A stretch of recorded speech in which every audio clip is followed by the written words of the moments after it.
What up, though, YouTube? It's your boy Takeover checking in again. We back with another video, man. As y'all can see, we got chest on the menu today. Today was one of them days, man, when I was tired. I've been working a ton of overtime, bro. I was exhausted mentally. I had to come put in that work, but I didn't feel like talking to the camera, so I just got in the gym, set up the tripod, got to the business, got up out of there. Quick and easy. 3 movements. Started on flat press. Instead of bench pressing, I chose to do this machine. Like I said, I was tired. I didn't feel like really bench pressing. I like to bench press when my mind is all the way there, when I'm all the way locked in. So this is a great substitute for bench press. A lot of people talk crap on this machine saying, oh, you could put more weight on it than a barbell bench press, blah, blah, blah. But in actuality, you can put more weight on any machine than any free weight. So I don't understand what people be saying. But this is a great substitute for bench press. It really fires the chest up and it really fires the triceps up, depending on how close you bench press. It eliminates the stabilizer muscles, as they would heavily be used during a barbell bench press. So that's another good thing that I liked about it. I use this machine a lot. As you can see, I'm focusing on getting reps today. I ain't really focusing on power sets or anything like that. I'm getting clean, quality reps, good sets, and I'm progressing each set. So like I always tell people always ask, how do I warm up? You know, I do a quick stretch, quick warm up, get the blood flowing, get the muscles firing. But for the most part, I warm up doing the movement. I always start with a compound-like movement, and I just start warming up, with reps and with sets. The more reps I do, the warmer I get. That way, by the time I get to my heavy set, I'm fully warmed up, and I can push it to the max. As you can see, I'm pushing it to the max. Put some food on there. I'm controlling the negative. A lot of people be like, oh, you got the chamber bar, whatever it's called. You're not benefiting it and whatever. Listen, I don't over-exaggerate my stretches. I don't over-exaggerate my exercises. Long as I'm bringing the bar to my chest, I'm controlling it, I'm getting a good contraction. That's all I need, man. So pay attention to each set. I might not be bringing where it's curved. I might not be bringing it all the way to my chest. But pay attention to where my hands are. If the bar was straight, that would be a full rep on the barbell bench press. I'm not one of those guys who try to do all the internet lifts and try to make it seem like I'm doing extra range of motion and all that. I'm getting to the business.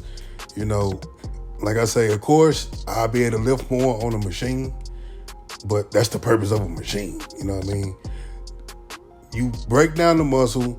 Machines serve their purpose. Like, I know if you've been watching the channel for a while, I use barbells, dumbbells for mostly all of my lifts. But on days when you tired or exhausted, that's when machines play a part. This is another dope machine for incline press. It's super heavy for one, but it's a drop set machine. It's a little wide for me. I'm not that wide of a guy.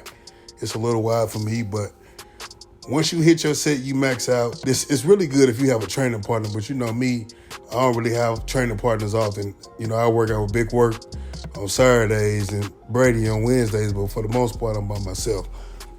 So once you burn out on your first set, that's when you slide the weight back. And I think they said it takes away like 30% of the weight or something like that. I could have the math wrong.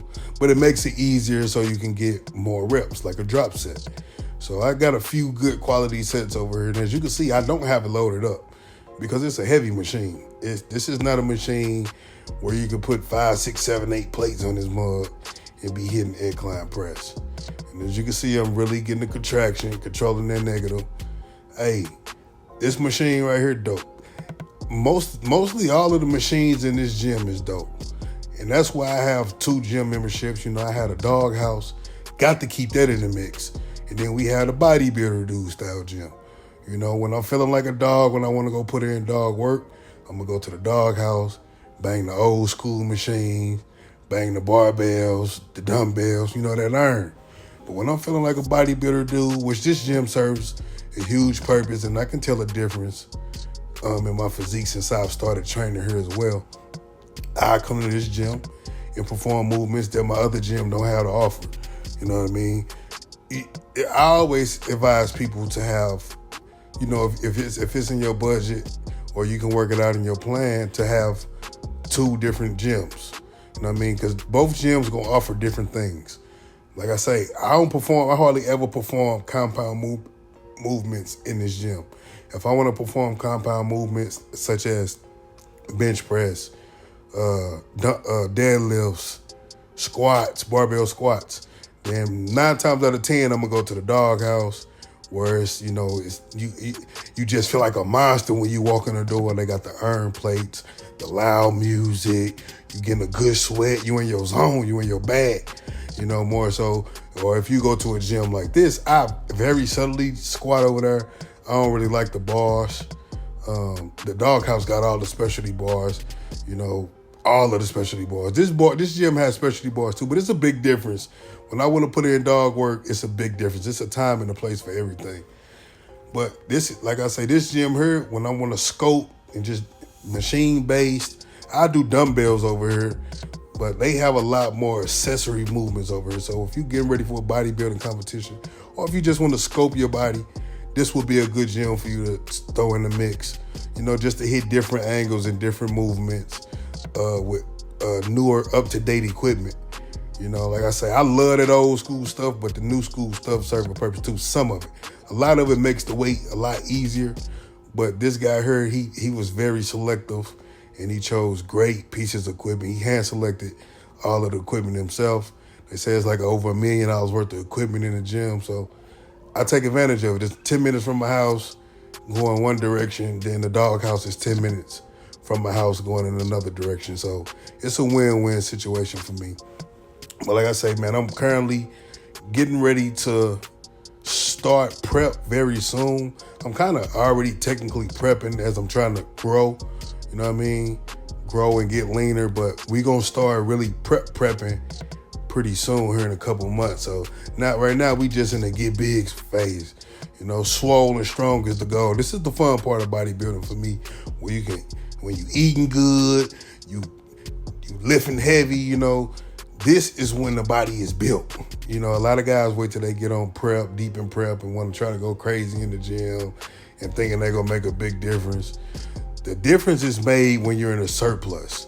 When you getting all the calories, when you getting all the food, that's when you're supposed to really, really put in the dog work. Don't wait till you get deep in prep to try to flip that switch and turn up. See, my switch flipped now.